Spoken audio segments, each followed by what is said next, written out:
Hello children, let me welcome you to the virtual class of the Brihan Mumbai Mahanagar Palika. My name is Shraddha teacher. Children, we are in the middle of this COVID-19 pandemic and because of that we are not able to go to school, but that doesn't mean we are going to stop learning. So we are going to do many lessons which are very interesting from your textbook through the virtual class here. So let us do a lesson in English today. So children, the lesson for today is the lesson that we started last time in standard 7th English. And what was the name of the lesson? Remember, we looked at the picture of all these animals and we discussed that this lesson is going to be about animals. So yes, the name of the lesson was Learning Yoga from Animals. And this is part 2 of that lesson today. So we will quickly revise what we did last time, children. So you remember I told you that every year we celebrate 21st of June as International Yoga Day. And when we talk about yoga, we are talking about all these asanas, or we call them as postures or even poses. Okay. We looked at why this particular day is celebrated as International Yoga Day, the 21st of June, just to spread awareness about how we can use this particular form for your betterment, for your improvement. Okay, so this is what we learned in the lesson last time. We also looked at some postures, and we learned that yoga helps us to balance our mind, body, and our soul. Okay, when you talk about yourself, when I talk about myself as an individual, my body has got various parts externally, but I also have a mind and I also have a soul. Okay, my feelings. So when you do yoga regularly, when you practice yoga, what happens is you try to create a kind of balance between your mind, between your body and your soul. Okay, and then we learned that there are various poses in yoga which are derived from animal names, or it is derived from the way the animals move or from the way they make poses with their body, etc. So see here we talked about these various poses. The first one was the Baddhakonasana, that is the butterfly pose. So you join your the feet of you join the underside of your feet, and then you act as a butterfly is flying with your legs. So you do the wing movement with your leg, so that becomes a butterfly pose. Then we talked about the dog pose, or we call it as the Adho Mukha Svanasana. Okay, then we talked about the pose which is called as the camel pose, that is the Ustarasana, and then the cat pose or the Marjaryasana. Then we talked about the swan pose, that is the Hamsasana, and finally the cobra pose, that is the Bhujangasana. Alright, and we also looked in detail about 3 asanas. Now we have almost 5 asanas in this lesson to understand about, but we looked in detail about 3 asanas last time. So we talked about the Bhujangasana, which resembles the hood of a snake. That is when the snake raises its hood, then it is called as Bhujangasana, and Bhujang stands for cobra. And then we talked about the Simhasana. So Simha means the lion. So just like the lion roars in the Simhasana, you also produce a kind of a roar sound, and you position your body like the lion which is ready to roar. And finally we looked at the next asana, also the Marjaryasana. That is how the movement of a cat is replicated. Okay, so this was what we did last time, children. Now let us move on and let us learn the remaining part of the lesson that we have to do now. Plus we will also look at certain exercises which are there in your textbook. Okay, so the next asana that we are going to look at is the Garudasana, or it is also called as the eagle pose. So the eagle yoga pose is called as the Garud Asana. Now you can see the position which this model in this image has taken. So she's standing on one leg, All right, she's crossed her feet and also she's crossed her arms. Okay, and this pose is called as the Garudasana. And when you look at the image only, you must be realizing that she is balancing herself on one foot. Okay, so this particular asana, it improves your body's ability to balance itself. It makes your mind, your brain stronger. Okay, now let us see why it is called Garudasana. It is called Garudasana because it is named after the bird eagle or the Garud. Okay, so let's move on and see how Garudasana is done. See how this man is doing Garudasana. And remember, I have told you earlier also in the previous lesson that this is not a lesson on yoga. This is a lesson about English. Okay, so you should not try to do yoga by looking at this lesson. We are just discussing about the various words, the vocabulary that is associated with this kind of a lesson. Okay, so we are going to talk about the various poses. So you have learned so many words related to yoga. That is what we want to do in our English lessons. We want to learn more English about a particular subject or a particular topic. Okay, so this is not a lesson on yoga. This is a lesson on English. See, what are the health benefits of Garudasana? So whenever we do an asana or whenever we do a pose, there are so many health benefits. And I told you that last time when we talked about the various yoga asanas and their benefits, I told you that there are certain benefits which are common. That is improving digestion, improving concentration. So there are certain benefits which are common to all yoga poses. So in the same way, this strengthens your ankles, it strengthens your shoulders, it improves digestion, it improves body balance, it prevents asthma, it is helpful for the kidneys, and it improves concentration. Okay, so most of these benefits you will derive when you do any pose in yoga. Alright, but remember, we also discussed that when you are doing yoga, there are certain precautions also that you should take. You should have a teacher who will teach you yoga. You should have a yoga instructor. You should always try to do yoga on a mat. Okay, and you should do yoga in the morning before your breakfast or in the evening before your dinner. So we discussed all these things last time, children. So let us look at the next asana, and that is the Ustrasana, or it is also called as the camel pose. Okay, the Ustrasana or the camel pose. See how the Ustrasana is done? This is how the Ustrasana is done. Now in your book you will see there is a detailed explanation about how Ustrasana is done. Alright, but then instead of reading from there, I am showing you the video because we have this benefit in this video lessons that I can show you how it is done. So first you're supposed to kneel on the mat. You're supposed to place your hands on your hips like this. Okay, and then your knees should be in line with your shoulders. And then as you inhale, you should go towards your back. So this is how the Ustrasana or the camel pose is done. All right, let us look at some health benefits of the Ustrasana. So it helps to prevent constipation. Sometimes we have a problem that we are not able to clear our stomachs in the morning. So if you do Ustrasana, you can see how the stomach is bent so much. So it helps to prevent constipation.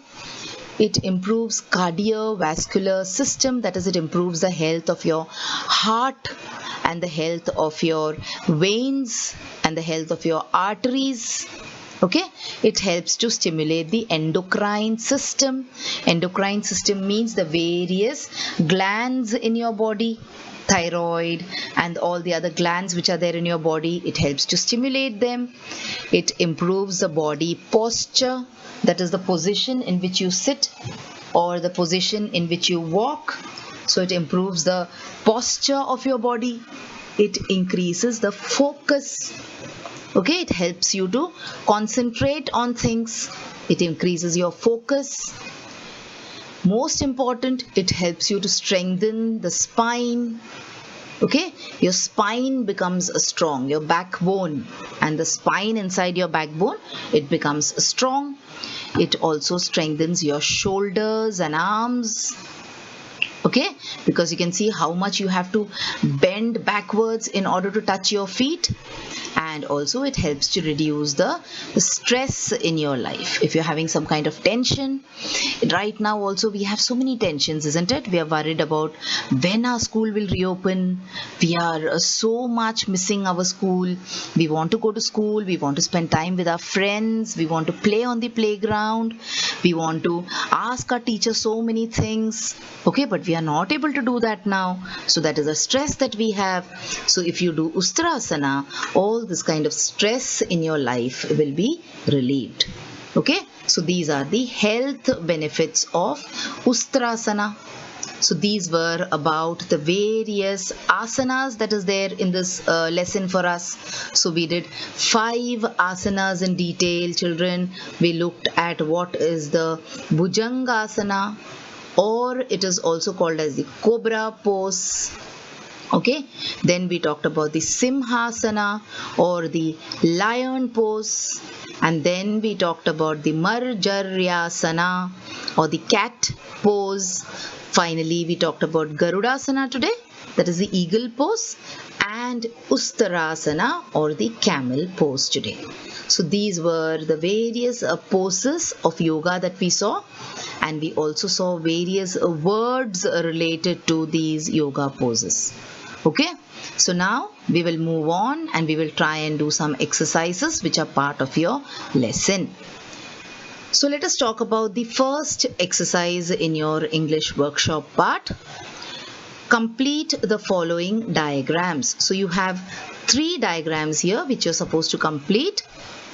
You are supposed to write what are the benefits of yoga. Now children, I have explained the lesson to you using pictures. Okay, now there are certain things that we can do in this video format. There are certain things which we unfortunately cannot do here. For example, I cannot read the entire lesson for you. Okay children, if I read the lesson, almost half of the time will go in reading, and then you will not be interested also, you will get bored. So this is an assignment for you now. You have understood. I have almost explained all the big words. I have read out the big words for you, the difficult ones. So what you will do is, when you reach this stage of the video, pause the video and go back and read the lesson thoroughly.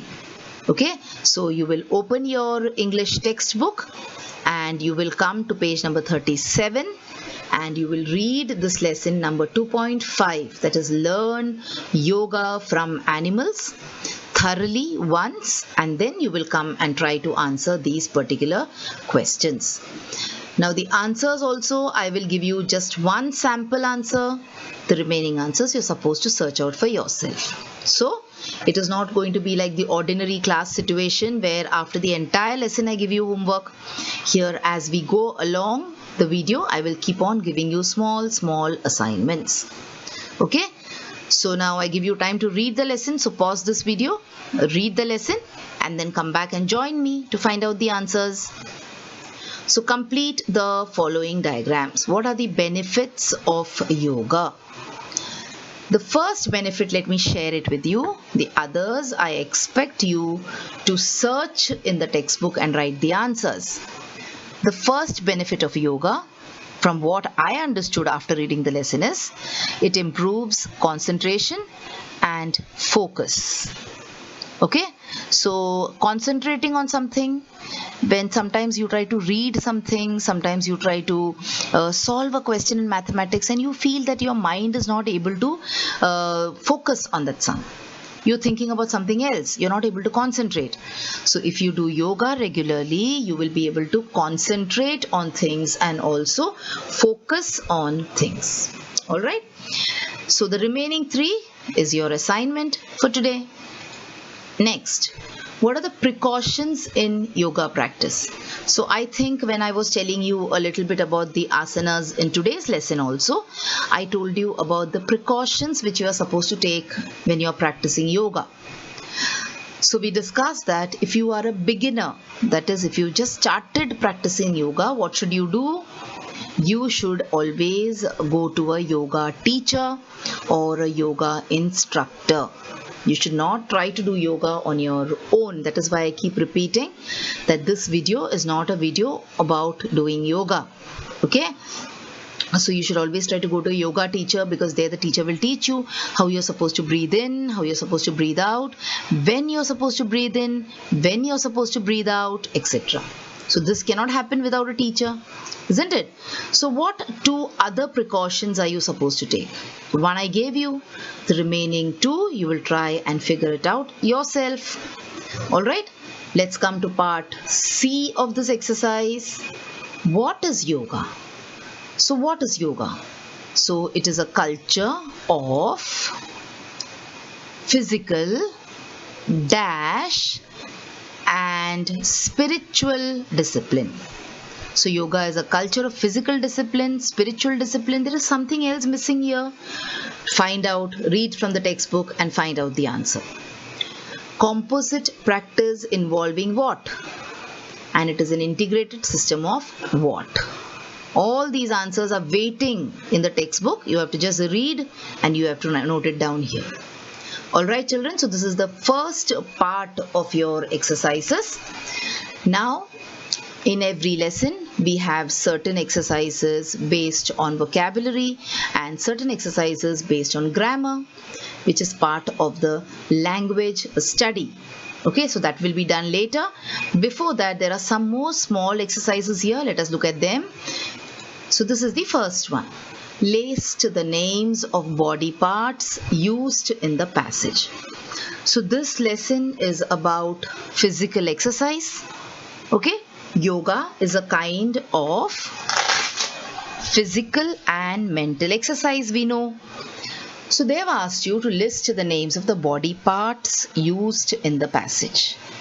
So let me help you with certain answers and the remaining as usual. What will you do? You will try to figure out the answers after reading the lesson. So I'm sure that you have read the lesson now.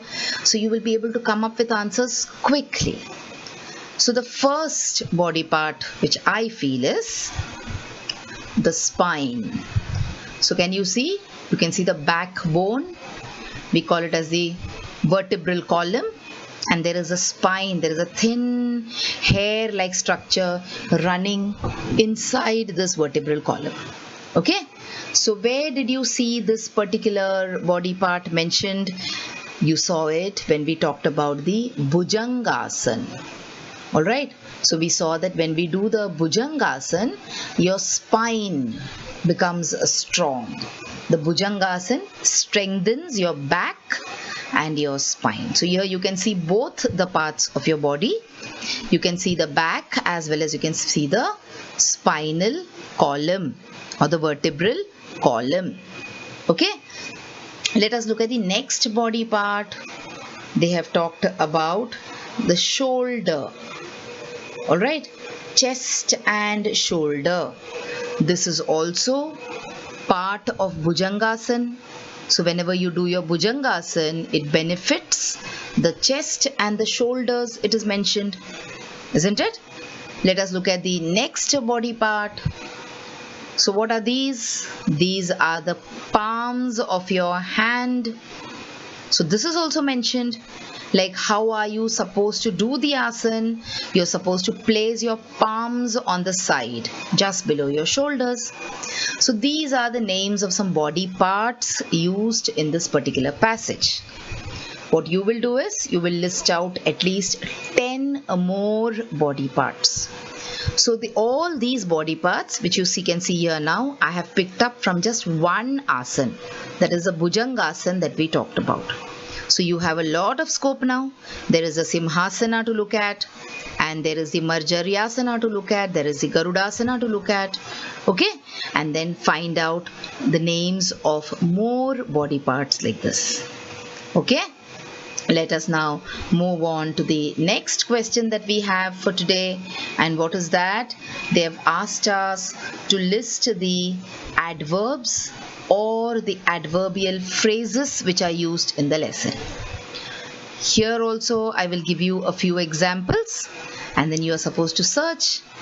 So before we go to adverbs and adverbial phrases, Let us try and find out what is the meaning of adverb. So what is an adverb, children? An adverb is something which adds to the verb. That is the way I say it. Okay? An adjective adds to the noun. Adverbs add to the verbs. And what is a phrase? A phrase is when 2 or 3 words are written together. So what is an adverbial phrase? When 2 or 3 words which are written together act as an adverb, it is called as an adverbial phrase. We have studied this earlier also, so I'm sure you have a fair idea of what is adverb and what is adverbial phrase. Here now, as part of this exercise, you're supposed to find out adverbs and adverbial phrases from your passage. So let us first try to find out a few adverbs from the passage. So you have breathe in deeply, where breathe is the verb and deeply is the adverb. Okay, so the adverb adds to the verb, I told you, isn't it? So the verb is what? Breathe. The adverb is deeply. Means how are you breathing? What is the manner in which you're breathing? You're breathing in deeply. So see, deeply is adding to the verb breathe. It is giving more meaning to the verb breathe. Alright.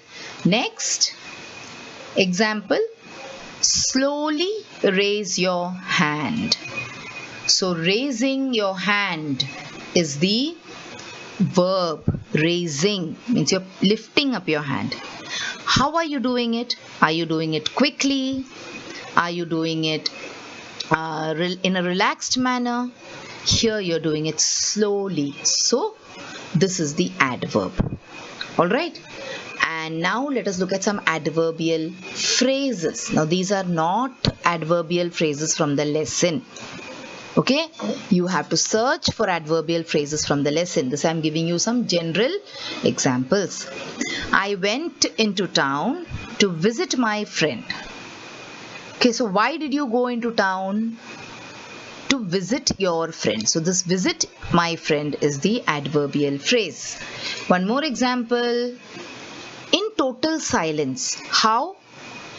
In total silence. So this total silence or in total silence is an adverbial phrase. Okay, so this was the next exercise that we have for you. Let us move on and let us look at another interesting exercise here, and that is conjunctions. So like I told you, adverb means adding to the verb. In the similar manner, conjunction means connecting junction. That is the way I describe it for easy understanding. Conjunction means connecting junction. So what does it connect? See here, 2 and 2 make 4. So you have 2 here, plus if you add 2 to it, it makes 4. So can you say 2 make 4? That will be wrong. So you say 2 and 2 make 4. So what have you done? You have joined 2 words, isn't it? 2 and 2. So this and is a conjunction. Next one. The man is poor but honest. So you're trying to say something about this person.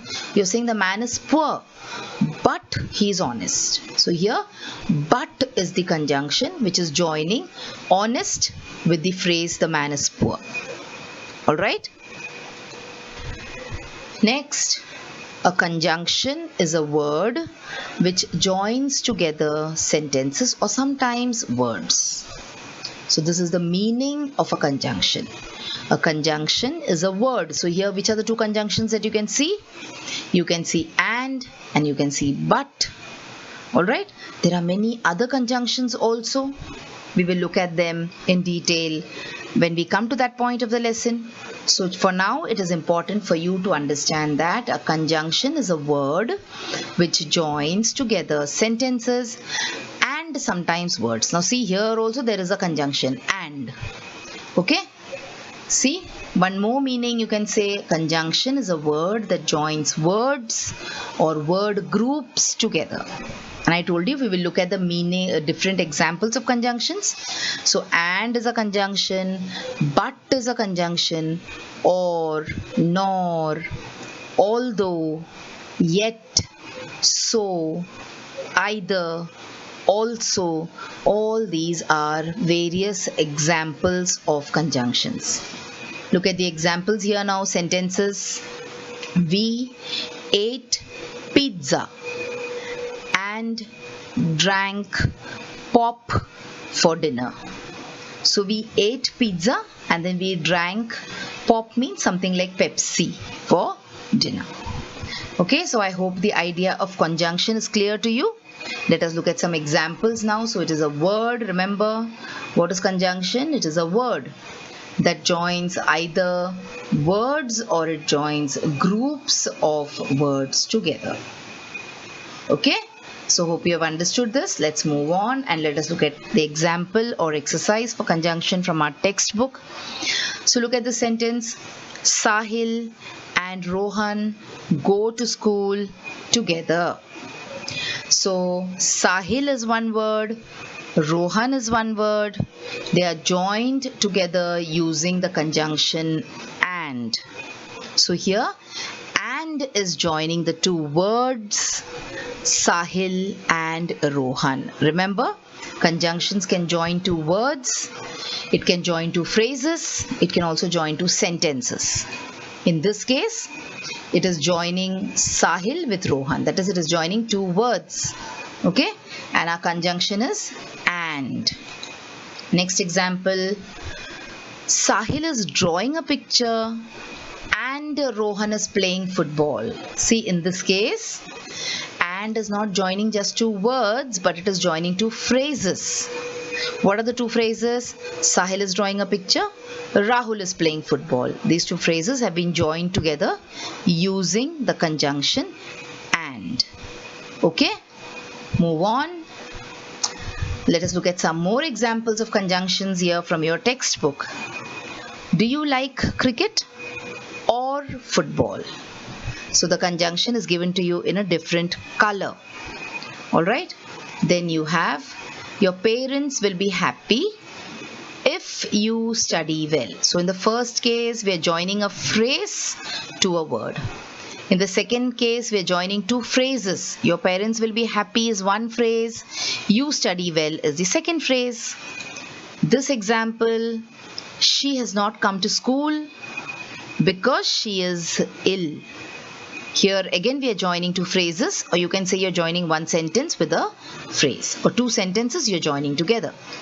She has not come to school is one sentence, she is ill is the second sentence, and because is the conjunction. Okay, this is the exercise in your textbook which I want you to do.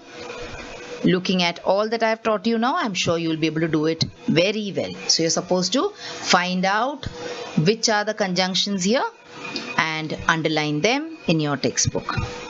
Okay, so children, this was the exercise about conjunction. We have just one more small interesting point to do here, and that is interjections. So what are interjections? So have you sometimes been very happy? Have you sometimes been very sad? Have you got very scared at times? So when such things happen, there are certain words which come out of our mouth.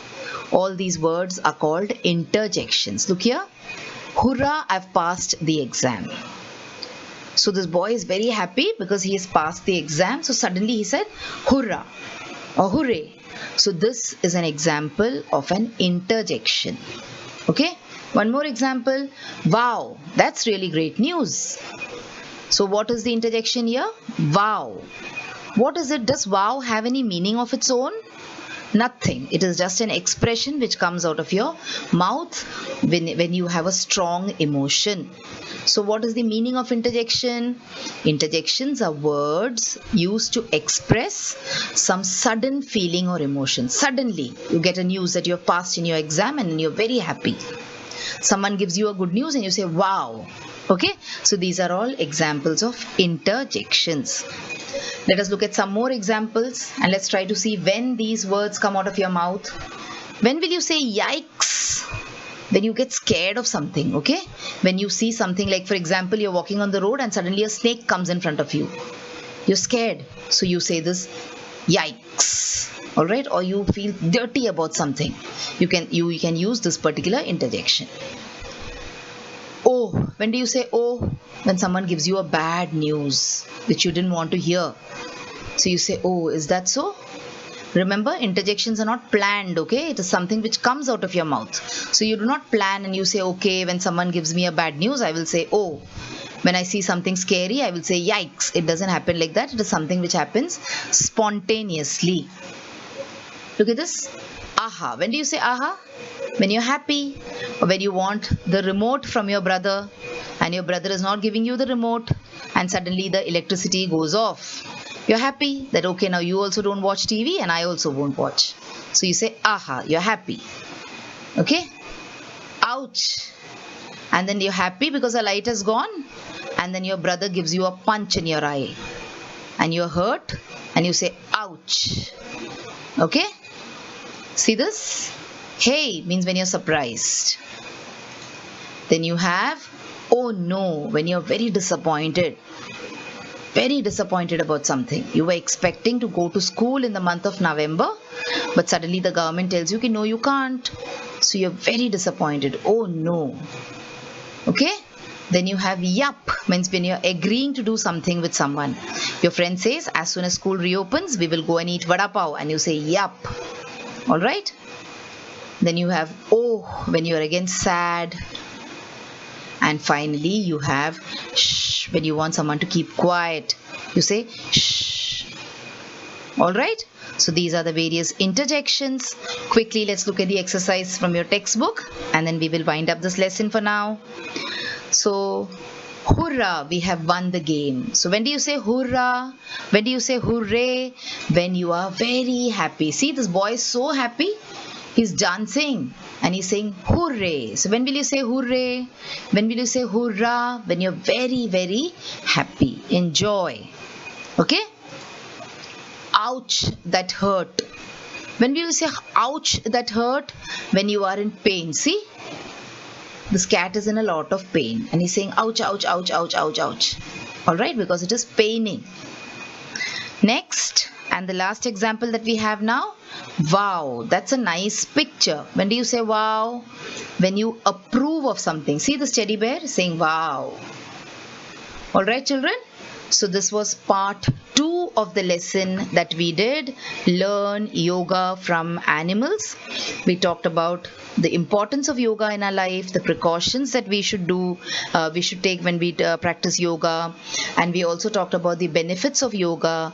We talked about the various poses in yoga. Okay, we saw how yoga is, there is also a concept of biomimicry as far as yoga is concerned.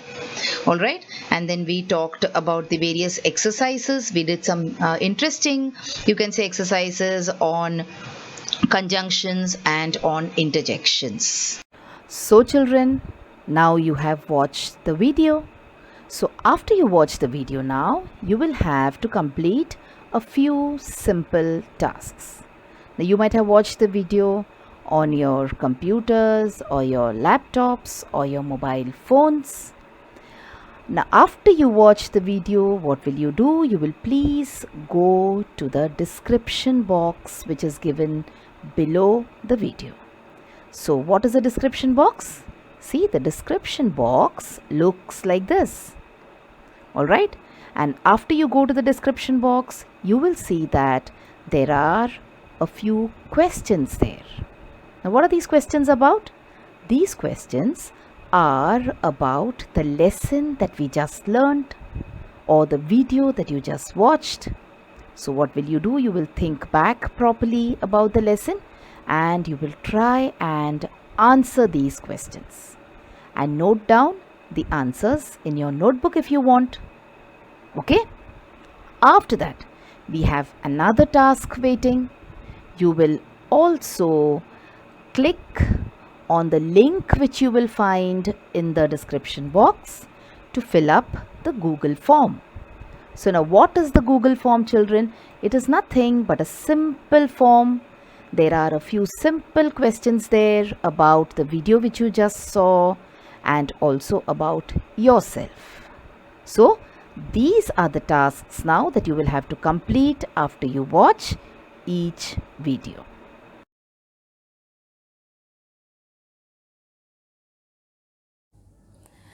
So children, wasn't that a very interesting lesson? I'm sure you learnt a lot of new things in this lesson. If you have liked this video, please hit the like button and also subscribe to my video so that you will get to see all the videos which I keep posting regularly.